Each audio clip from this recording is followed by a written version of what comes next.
nama saya Nur Safika, jurusan S1 Farmasi, kelas H, angkatan 2019, Fakultas Farmasi, Universitas Medan Resi Makassar. Tujuan dari pembuatan video ini untuk menyelesaikan tugas UTS saya pada mata kuliah kimia fisika.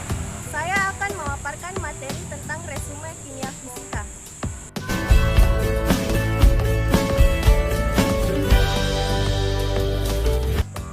Baik, dalam resume kimia fisika saya akan menjelaskan yang pertama ada materi dan energi, yang kedua ada sistem periodik unsur atau SPU, yang ketiga ada ikatan ion, yang keempat ada ikatan kovalen, yang kelima ada ikatan logam dan ikatan hidrogen, dan yang terakhir ada materi tentang ikatan van der Waals.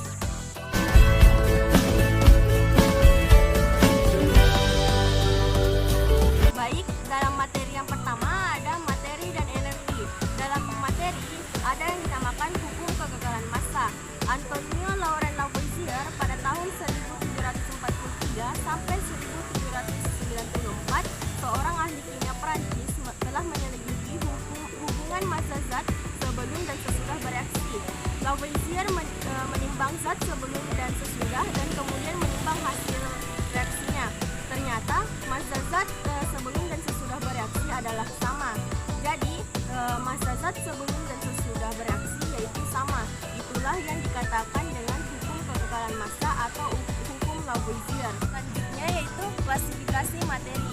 Yang pertama, setiap materi merupakan zat murni atau campuran. Yang kedua, ada suatu materi yang berupa zat adalah unsur dan senyawa. Yang ketiga, bila materi merupakan campuran, maka materi ini akan bersifat homogen atau heterogen.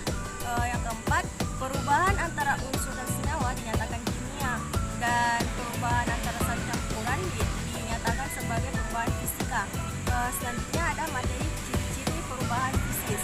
Perubahan bersifat sementara, tidak menghasilkan zat baru atau partikel penyusun yang sama. Kemudian yang berubah hanya wujud dan ukuran zat, atau gas menjadi air dan sebaliknya, air menjadi padat dan sebaliknya. Materi selanjutnya itu ciri-ciri perubahan kimia. Yang pertama, perubahan bersifat permanen atau tidak dapat diubah menjadi zat kimia. Yang kedua, terjadi perubahan susunan zat. Yang ketiga, menghasilkan zat baru. Dimaksud dengan energi. Energi adalah kemampuan untuk melakukan usaha. Suatu objek memiliki energi jika dapat menyebabkan perubahan. Energi berubah dari bentuk ke bentuk yang berbeda. Hukum kekekalan energi.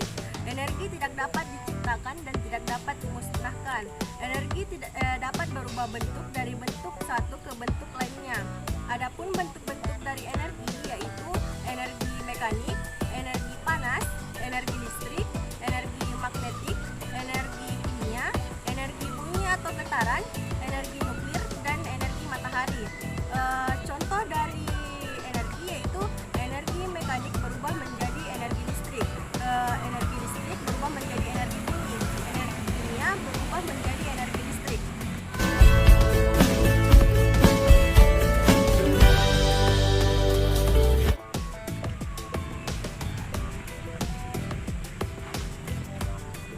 Materi selanjutnya yaitu sistem periodik unsur atau SPU. Perkembangan dari penyusunan unsur ada 3 periode yaitu Triet de Brenner pada tahun 1817, yang kedua ada daftar Mendeleev pada tahun 1869, dan yang ketiga ada sistem periodik modern. Dalam Triet de Brenner, Johann W. de Brenner adalah orang pertama yang menemukan adanya hubungan antara sifat unsur dan massa atom relatif pada tahun 1817. Dia memasukkan unsur tersebut ke dalam 3 kelompok unsur triet yang memiliki sifat yang sama. Kemudian materi selanjutnya yaitu daftar Mendeleev. Mendeleev menemukan hubungan lebih terperinci antara massa atom relatif dan dengan sifat unsur. Pada tahun 1869, Mendeleev berhasil menyusun suatu daftar yang terdiri dari 65 unsur kimia untuk menyusun daftar unsur-unsur. Berdasarkan kenaikan massa atom relatif dikenal dengan nama hukum periodik. Unsur-unsur kimia dalam tabel periodik Unsur-unsur satu kolom dan satu baris memiliki sifat kimia yang sama atau yang mirip. Kemudian sistem periodik modern. Sistem periodik modern disusun berdasarkan hukum periodik modern yang menyatakan bahwa sifat-sifat unsur merupakan fungsi periodik dari nomor atomnya. Artinya, jika unsur-unsur disusun berdasarkan kenaikan nomor atomnya, maka sifat-sifat tertentu akan berulang secara periodik.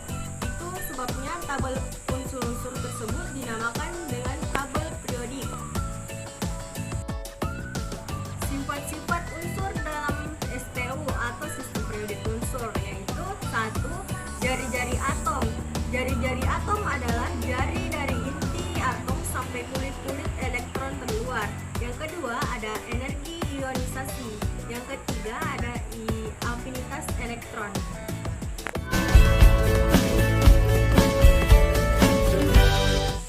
Materi selanjutnya yaitu ikatan ion. Ikatan ion adalah sebuah gaya elektrostatik yang mempersatukan ion-ion dalam suatu senyawa ionik. Ikatan ion adalah gaya tarik-menarik antara dua ion yang berlawanan muatan yang terbentuk melalui perpindahan elektron. Adapun sifat-sifat dari ikatan ionik adalah yang pertama, bersifat polar sehingga larut dalam polar. Kemudian yang kedua, ada memiliki titik leleh yang tinggi. Ketiga, baik larutan maupun lelehnya bersifat elektrolit. Pembentukan ikatan ion dilakukan dengan cara transfer elektron. Ikatan ion timbul sebagai akibat dari gaya tarik-menarik antara ion yang bermuatan. Selanjutnya yaitu nama dan rumus senyawa ion. Gabungan dari kation dan anion menghasilkan senyawa ionik. Senyawa ionik dinamai dengan mengurutkan kationnya dulu, lalu diikuti dengan nama anion. Ion dapat berupa monoatomik atau poliatomik, yaitu poliatomik juga sering disebut dengan ion molekuler.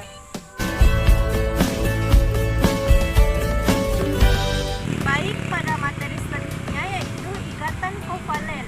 Ikatan kovalen terbentuk dari overlap dua buah orbital yang masing-masing berisi satu elektron atau setengah penuh.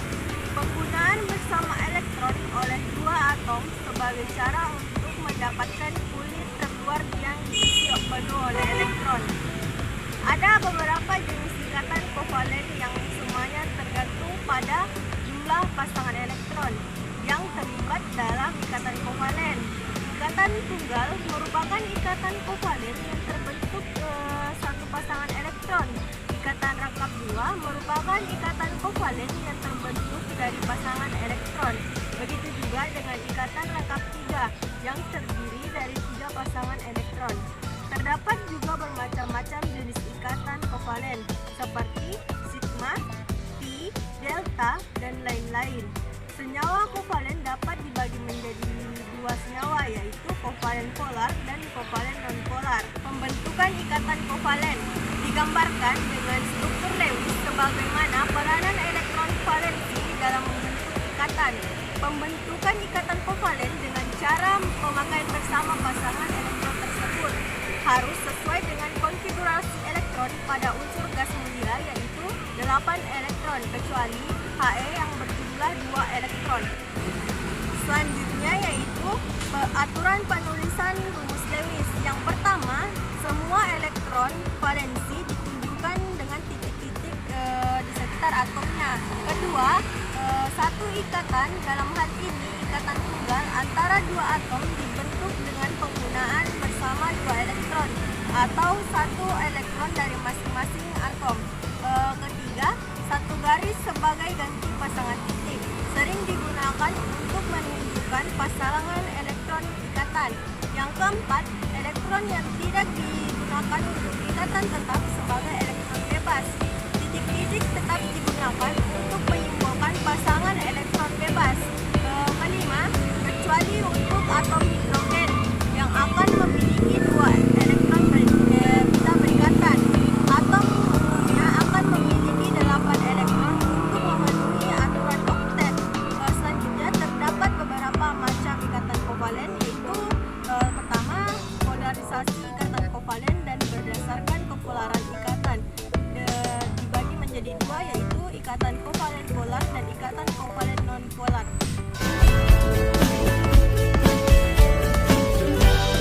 Materi selanjutnya yaitu ikatan logam dan ikatan hidrogen.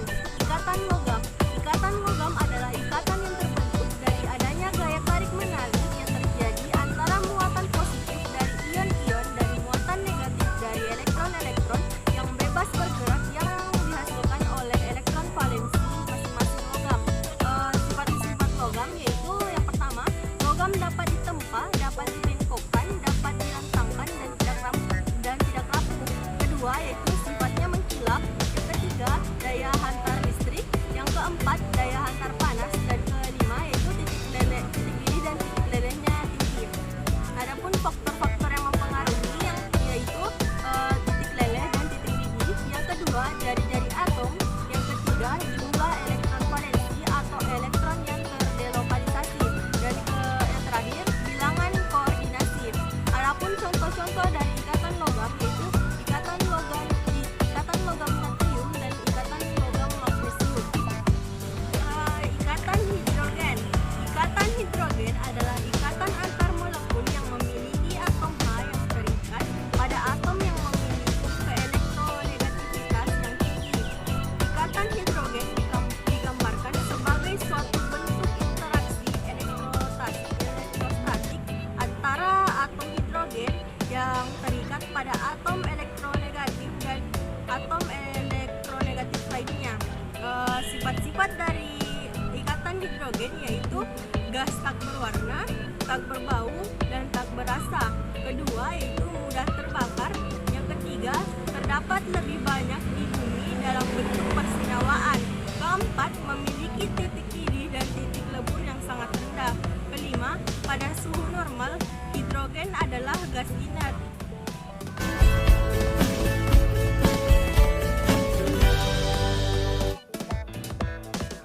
Materi yang terakhir yaitu ikatan van der Waals. Ikatan van der Waals adalah gaya tarik-menarik antara atom atau molekul, di mana gaya ini relatif jauh lebih lemah dibandingkan gaya yang timbul karena ikatan valensi, dan besarnya gaya ini ialah 10-7 kali jarak antara atom-atom atau molekul-molekul. Gaya van der Waals terjadi akibat interaksi antara molekul-molekul non-polar atau gaya London antara molekul-molekul polar, yaitu gaya dipol-dipol, atau antara molekul non-polar dan dengan molekul polar, gaya dipol-dipol terinduksi. Dan ikatan van der Waals terdapat antar molekul zat cair atau padat dan sangat lemah. Aplikasi gaya van der Waals dapat dibagi berdasarkan jenis kepolaran molekulnya, yaitu yang pertama, interaksi ion-dipol, yang kedua, interaksi dipol-dipol, yang ketiga, interaksi ion-dipol, yang keempat, interaksi dipol-dipol. Kemudian gaya London ini dipengaruhi oleh dua faktor, yaitu jumlah elektron dalam atom atau molekul makin besar ukurannya atau molekulnya. Kedua, bentuk molekul-molekul yang memanjang dan tidak bulat. Ada 4 gaya yang mempengaruhi ikatan van der Waals. Yang pertama, gaya orientasi. Kedua, gaya imbas. Yang ketiga, gaya dispersi atau gaya London. Dan terakhir, gaya tolakan.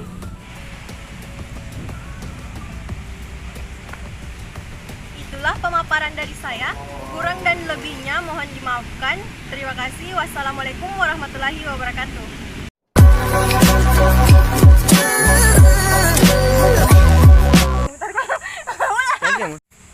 Ulang.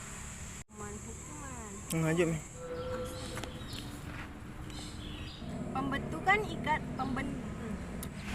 Itulah